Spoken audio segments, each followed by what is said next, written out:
Hey, everyone! I'm Becca, he's Matt, and this is Becca's Book Club Adventure. So let's talk about Onyx Storm by Rebecca Yarros. Again, we read chapters 1 through 27, in case you skipped through that entire first half of us yammering at things. And let's recap it. Becca, what happened? Onyx Storm picks up the story soon after the Battle of Basgiath and the end of Iron Flame. And tensions are high all around. To start, the Loyalist cadets are angry with the Aretian deserters, cadets, and also hate the Griffin Flyers. On top of that, Navarre and Peromiel are locked in a stalemate discussion for some type of alliance against the Venin, and the planning for the search for Andarna's lost relatives is being hotly debated and micromanaged by politicians. Silver lining? Xaden has been acknowledged as the Duke of Tyrrendor. He should be celebrating, but Xaden is super edgy because he doesn't trust himself because of the whole Venin thing. And the dragons have also lost faith in him. Speaking of Venin, everyone's also on high alert trying to find surviving Venin from the battle, which have been found on the lands surrounding Basgiath, but also inside it. That was a fun little moment. Not to mention that Violet is hellbent on finding a cure for Xaden's veninness. With all that context in mind, Violet decides something needs to be done about the search for Andarna's lost relatives in the Alliance Treaty. So Violet takes Sawyer, missing leg and all, from the battle, as well as the rest of Fourth Wing's Iron Squad, down to the Ward Stone so that Sawyer can change the Ward Stones and allow the Flyers to wield again. Essentially, committing treason, for which Violet makes sure that she's arrested the next morning during battle brief. But she didn't count on it being by General Atos. Yeah, Sawyer missing a leg was one of those details I forgot from Iron Flame. Mm-hmm. However, she gets out of it because of the Cenarium signed pardons for the deserter riders just before her arrest. Long story short, the Flyers get to stay inside the wards, and Violet has unlimited access to Viscount Takaris and the Queen of Peromiel's libraries, so she can research how to find Andarna's lost relatives. But General Atos, now in command of Basgiath, vows vengeance and orders Violet and her squad to serve on the front lines. Again. Dude, get over yourself, bro. On the front lines, battle isn't fun, and the squad learns Marin's family is in a nearby town under threat from the Venin. So they fly there to rescue her parents and brothers. They fly right into a trap by the silver-haired dark wielder named Theophany. Well, could we say that the same way? Pause before I was like... Violet, in particular, is snared by the trap. But Garrick arrives, from nowhere, might we add, to help protect Violet. But Theophany, who can wield lightning, by the way, just like Violet, shows up and wants to talk about the newly discovered Irid dragon, Andarna. In the end, Theophany lets Violet and Garrick live, but promises to see them again. Back at Basgiath, General Atos is furious because, well, he's General Atos and he invents reasons to be angry and full of hatred at essentially a teenage girl. Productive note, Violet talks to Xaden about how she thinks the Dark Wielders have signets too, and how those marked with the Rebel relic seem to have 2 signets, and Xaden confirms her suspicion before departing for the front.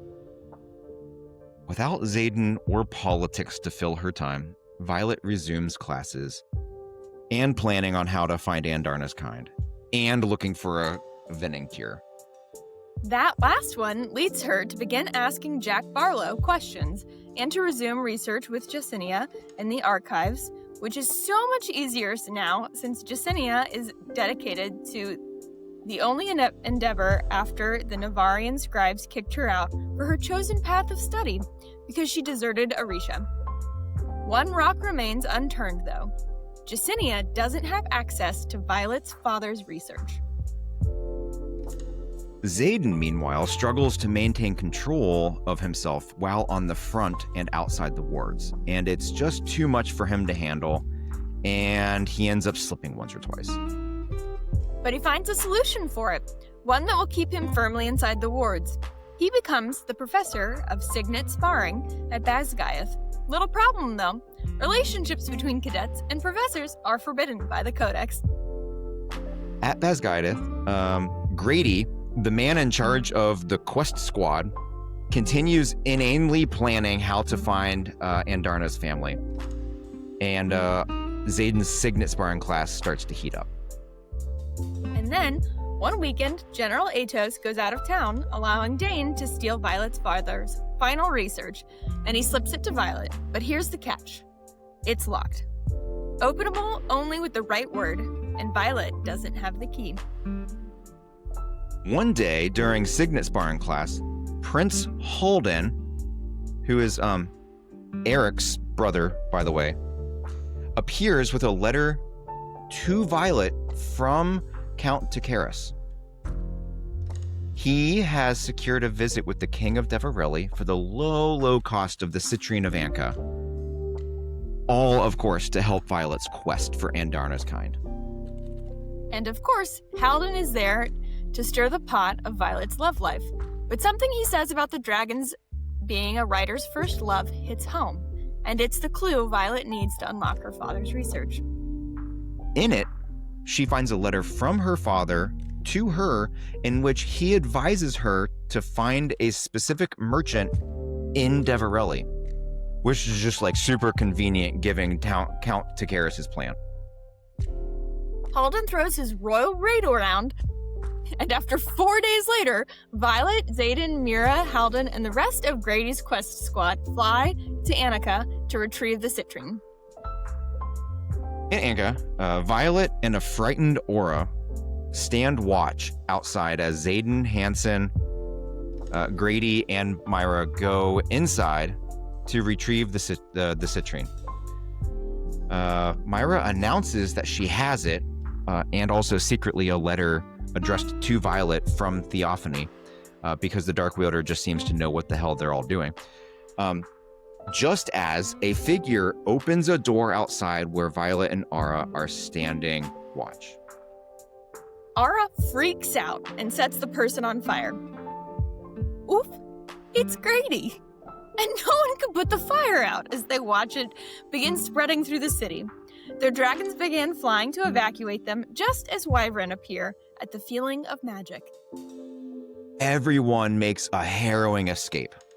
Yeah, everyone, that is, except for Grady, who Aura burned to death, and Aura herself, who is taken down by a wyvern when she's trying to get to her dragon. Returning to Basgiath, the next month is spent reading her father's research 3 times, devouring every book about Devarelli she can find, and practicing wielding. On the last day of the month, Violet has to face the Cenarium, who want to dedicate the mission and the squad now that Grady is dead. Violet is having none of that. She lays down the law and stipulates the squad and her ability to change it and decide the missions. The squad she chooses is Violet herself, of course, Xaden, Prince Halden, Halden's guard, Anna, Mira, Dane, Riddick, Kat, and Kat's cousin, Drake. The team departs Basgiath and makes their way to Corden to rest at Viscount Takaris' place. In Corden, Takaris loads Halden onto a ship and begins the journey to Devarelli. That way, the royalty appears to arrive properly. And then the flyers and riders set out soon thereafter. While crossing the ocean, the riders and dragons lose their access to magic. Then the dragons lose the ability to mentally communicate with one another. The riders lose their ability to communicate with their dragons. And then Violet loses the mental bridge to Xaden and Sigale. But somehow she still remains with one, to Terran and Andarna. When they land in the tropical paradise of Devarelli at Takaris' estate, there's no magic, but everything is quiet and peaceful. including Xaden's venom urges. I love that phrase, by the way. His venom urges sounds so 6th grade health class. While Halden is the only royalty that goes to meet with King Corden, the rest of the squad leaves Ticarius' estate on horseback in search of the merchant Violet needs to find. They quickly locate the merchant named Narella in the bookshop she owns, in town. Violet's father apparently entrusted her with books that he wrote specifically for Violet, but she's only allowed to have them if she comes to get them herself and can answer 3 questions to prove that she's worthy of the knowledge. Violet answers, and of course, Novelli turns over all 6 passcode locked books written by Asher Sorengale. And of course, nobody knows the passcodes. Back at Ticarius' estate, where, as a reminder, no magic exists, Violet and Xaden, how do we put this delicately, enjoy each other's bodies thoroughly. But their post-coital cuddling is interrupted with the message that King Corden has decided to keep Halden indefinitely. And the only aristocrat that can now meet with the king, is Xaden. So Violet and Xaden fly to the palace, ready to negotiate for Halden's life. But they certainly didn't count on the fact that Halden had his guard, Anna, search for and start stealing artifacts that are in the king's possession. And, as kings do, Cortland kills Halden's guard and feeds her to his pet panthers, and then becomes frustrated and tired of Halden's, juvenile temper and orders all of them, because that was the right move, except Ticarius, of course, to be killed. Halden is knocked unconscious fairly quickly, but Violet and Xaden fight off the first wave of the guard successfully, leaving them all alive because it's good for public relations. You got to maintain that PR. Cortland, annoyed that they didn't, die, orders more guards to kill them, and so a dozen guards stream into the courtyard around the time that Violet has her cheekbone crushed. And because of that, something snaps inside of Xaden, and Venom Xaden uses the power in Violet's conduit to simultaneously snap the necks of all 12 guards. To mitigate this disaster, Violet steps in and negotiates. Hard. First, she has Andarna show up from nowhere and threateningly hold one of the panthers in her jaws. Next, she demands Xaden's immunity and safe passage out of the palace so that no one can see his venom eyes and he can't be persecuted in the future. And lastly, in exchange for Andarna's eggshell remnants and the promise that Halden will never step foot on Devarelli ever again, Violet secures the ability for dragons and riders to be on Devarelli so that the squad is able to search for the Irid dragons. And the section of reading comes unceremoniously to an end. We can only assume that the squad heads back to Basgiath next.